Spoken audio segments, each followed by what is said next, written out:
미국이요, 엊그제 트럼프 대통령이 행정명령에 서명을 해서 세컨더리 보이콧을 하기 위해서 그 대상은 중국이죠. 이 북한의 은행 8곳과 개인 26곳을 제재 대상으로 올렸습니다. 세컨더리 보이콧을 하려면, 즉 이런 사람과 거래를 하면 그 은행은 이렇게 앞으로 그 회사는 미국이나 전 세계에 미국이 관장하는 금융망과는 거래를 하지 못한다라는 것이 세컨더리 보이콧인데요. 세컨더리 보이콧의 기본적인 시작은 제재 대상을 명확히 하고 거기하고 거래한 데를 이렇게 세컨더리 보이콧을 해야 되겠죠. 그래서 그 대상으로 북한의 은행 8곳과 이렇게 이 해외에 근무하는 북한인 26명을 올렸습니다. 이들은 대부분 금융계통에 일을 하는 사람입니다. 그리고 또 이 미국 재무부는 북한의 중앙은행과 조선중앙은행, 조선무역은행 등을 이 대북제재 행정명령에 따른 제재 대상에 추가를 했습니다. 그래서 이제 이런 곳과 연관된 중국의 은행들에 대해서 이렇게 이 세계 금융망에서 묶어 놓으려고 하는 거죠. 자, 그런 미국의 노력에도 불구하고요, 이 중국이 북한의 석탄 163만 톤을 지난달에 꼼수 반입을 했다라는 겁니다. 유엔 제재 등과 더불어서 북한산 석탄 수입을 중단하겠다고 2월 달에 밝힌 중국이 지난달에 석탄을 수입한 것으로 드러났고, 겉으로는 유엔 안보리의 제재를 지키는 척 하면서 속으로는 안보리 제재를 피하는 꼼수를 쓰며 국제사회에 대한 약속을 지키지 않고 있다는 겁니다. 중국 측 세관 통계에 따르면 8월 한 달간 중국은 북한에서 163만 톤의 석탄을 수입을 했고, 중국 상무부는 지난 8월 15일부터 북한산 석탄 수입을 전면 금지한다라고 밝혔습니다. 이것은 ICBM 발사에 따른 유엔 안보리 제재에 따르겠다는 거죠.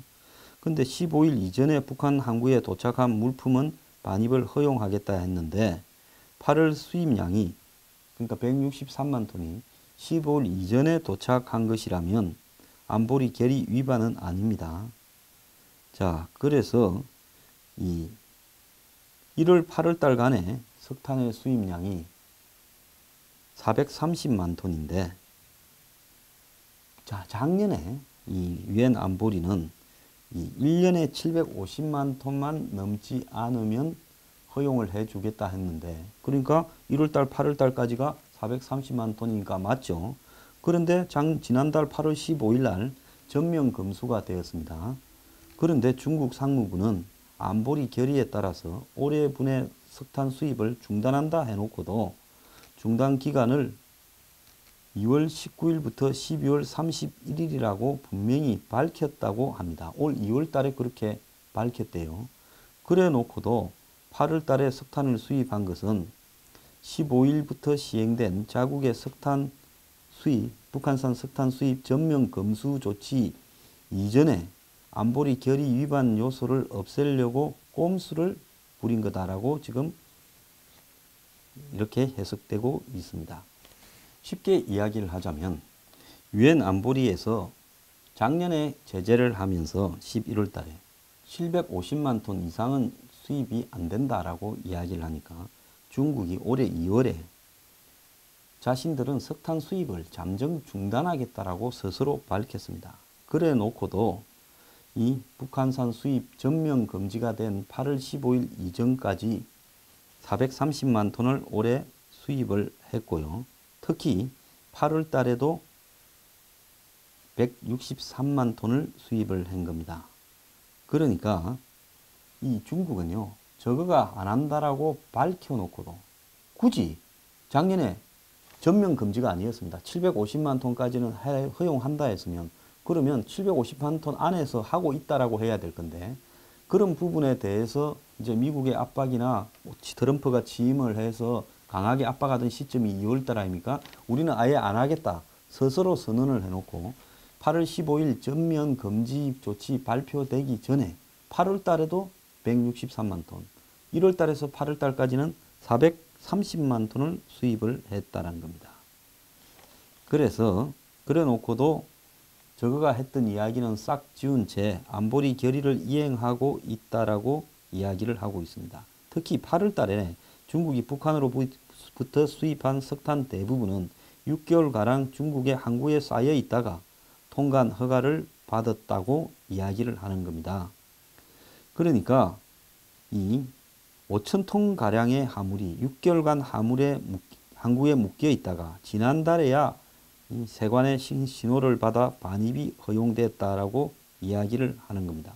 2월 중국 상무부의 잠정 중단 조치 때 석탄 수입업자들이 선불로 들려온 석탄을 못 들려오게 했다. 그래서 수입업자들이 불만을 제기하자 중국 당국이 8월 15일 결의에 따라서 9월 5일부터 이것이 시행되니까 그 전에 다 통관을 시켜줬다는 겁니다. 이것뿐 아닙니다. 아사히 신문은 지난 18일 날 중국의 민간 기업이 올 4월에 북한의 미사일 개발에 필요한 물자를 밀수출했고 중국 당국의 실무 담당자가 물자의 대북 반출을 묵인했을 가능성이 크다고 했고 그것은 미사일 개발에 쓰이는 고순도 텅스텐과 알루미늄 합금 등이었다라고 이야기를 하고 있습니다.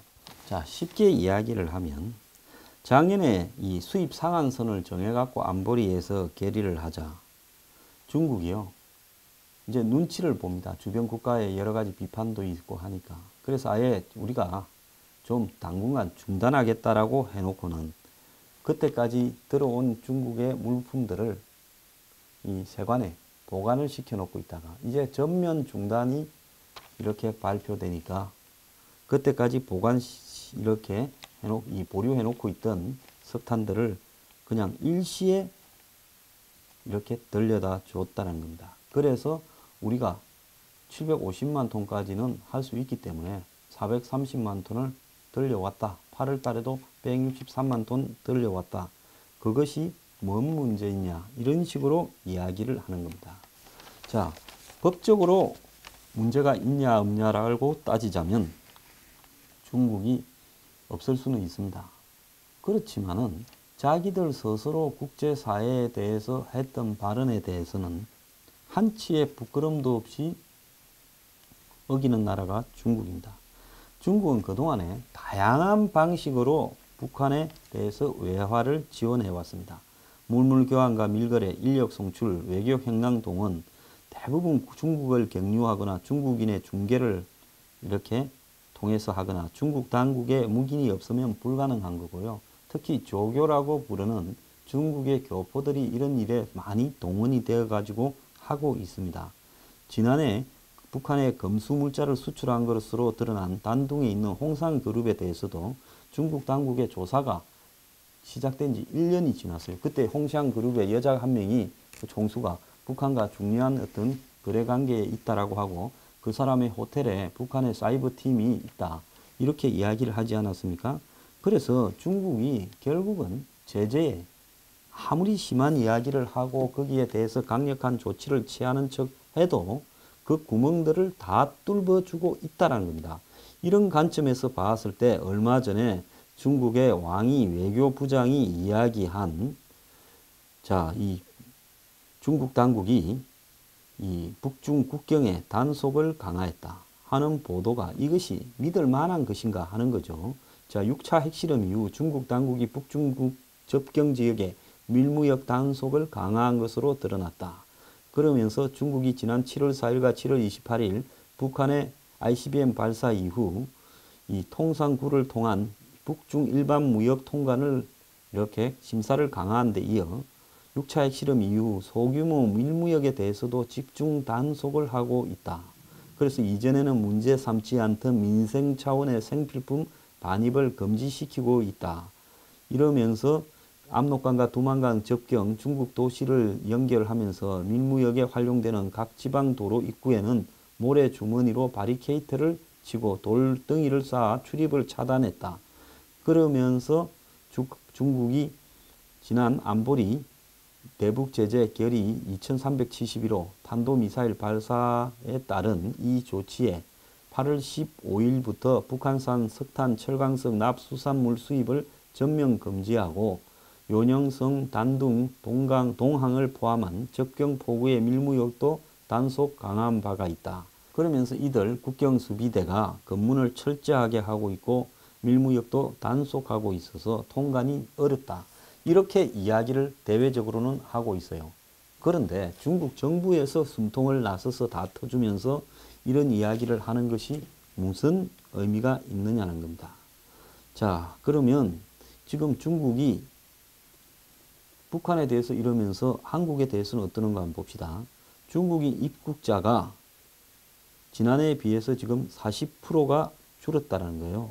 중국의 이 사드 보복에도 면세점 8월 매출이 사상 최대다 이야기하는데 이 사상 최대의 면세점 매출 속에는 한마디로 중국의 보따리 상에게 10%를 떼주면서 이 밀어내기, 그러니까 일정하게 실적을 올리기 위해서 면세점들이 따이꿍이라고 부르는 중국의 이런 사람들을 동원해 가지고 자기 면세점을 이렇게 판매료 수수료 10%나 떼주고 면세점의 매출을 올리는 조작을 지금 했을 거다라는 이야기까지도 나오고 있습니다. 자, 이렇게 사드 보복을 한다고 하지만은 중국의 수출은 급증을 했다라는 보도가 나오고 있습니다. 1월달, 8월달 사이에 대중 수출은 12%가 증가해서 중국의 전체 수출 증가율 7.6%를 크게 웃돌았다라고 하는데 반도체와 석유 화학 제품 수출이 호조였다라고 이야기를 하고 있습니다. 그래서 이렇게 된 부분에 기본적인 어떤 부분은 그동안에 중국과의 어떤 관계가 악화되어서 기저효과, 즉 최악의 상황보다 늘어났다라고 이렇게도 볼 수 있겠지만은 사드 보복에도 수출입 컨테이너 물량 자체가 굉장히 증가했다라고 하는 이야기도 나오고 있습니다. 작년 동월, 그러니까 2016년 8월보다도 5.7%가 증가했다는 겁니다. 그럼 이런 것들을 보면 반도체나 석유화학품 같은 경우에 중국이 자기들이 경제 보복을 해도 저들 필요 때문에 수입을 하지 않을 수 없는 부분이 있어서 그런 겁니다. 그래서 우리가 중국 사드 보복이나 이런 부분을 너무 우려할 필요가 없다라는 겁니다. 일본인 보세요. 중국하고의 할 말 다 하고 중국에 대해서 매달리지 않아도 중국이 일본 물건들을 많이 수입해 갑니다. 자, 중국은요, 기본적으로 나라 자체가 저는 사기라고 보고 있는데요.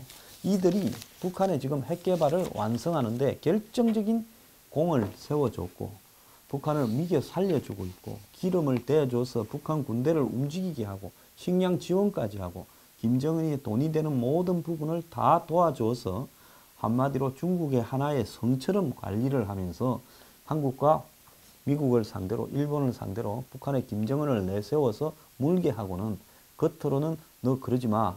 야, 우리가 혼을 낼 거야. 이러면서 맨날 단속하는 척 쇼하고 또 뒤로는 또 밀어주고 이러면서 지금 유엔 안보리 제재를 무력화시키고 있습니다. 결국 미국이 지금 중국의 은행이나 기업들에 대해서 세컨더리 보이콧이 이제 곧 들어가겠죠. 북한의 이 은행이나 개인을 열거하고 이걸 조사를 하다 보면 중국이 등장이 될 거고 그러면 이런 중국의 은행이나 이런 것들이 세컨더리 보이콧에 이제 들어가는 단계까지 머지않아서 나올 겁니다. 그렇게 될 때 중국은 또 어떻게 할지 좀 주목이 되는데요. 기본적으로 북한의 스폰서는 중국입니다. 우리가 그걸 알아야 되고요. 중국이 아무리 보복을 하더라도 우리가 그 중국의 보복은 너무 겁을 먹지 말아야 되고 솔직히 이마트나 롯데 같은 유통업에 진출한 부분들이 사드 보복 이전에도 이 업장을 줄이고 철수해야 되는가 아닌가 하는 한계에 부딪혔습니다. 한국의 스마트폰이나 한국 차들도 중국 시장에서 더 이상 이렇게 팔기가 어려워졌던 부분도 많이 있었습니다. 그래서 사드 보복을요, 지나치게 우리가 확대 해석하는 부분도 옳지 않고요. 중국에 대해서는 경제적인 부분에서 아주 담대하게 할 말은 하면서 중국이라는 실체를 우리가 명확히 파악하고 가야 된다. 그런데 정권마다 보수 정권, 진보 정권 할 것 없이 중국에 전부 붙어 먹으려고 더니 지도부가 문제인 겁니다. 한국은요.